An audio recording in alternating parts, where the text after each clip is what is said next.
Hello, welcome back to LIVENODING. So this is just a quick addendum to previous video.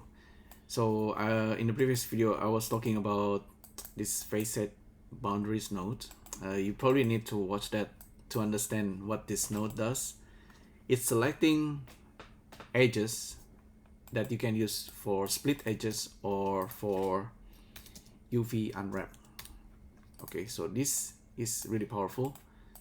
And so you basically can split areas of geometries and then just lay it flat, or in this case I just use it to split edges, and then I use smooth in this case.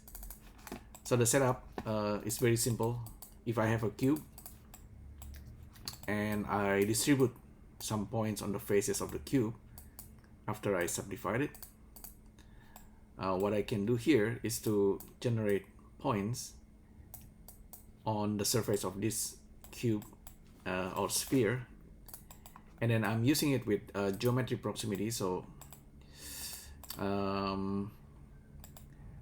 our target is these points on the surface, and if the points, if we compare it with another value, if the points fits that kind of condition, it's gonna create a face, it's gonna select the face.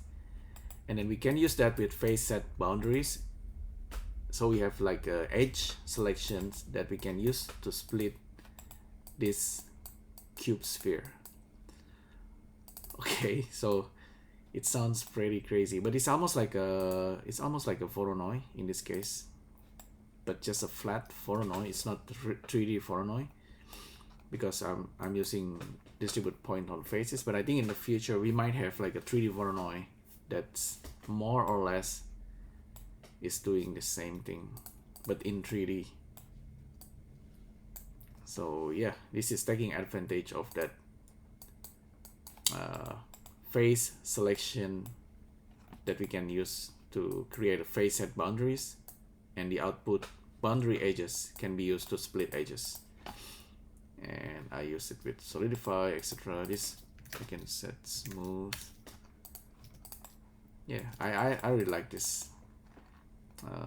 And in the past, you can do similar thing with particles, and then based on the particle position, it's gonna split the face. It's very similar ideas. Alright, so hopefully you find this useful. Thanks again for tuning in, and I'll see you next time. Thank you. Bye.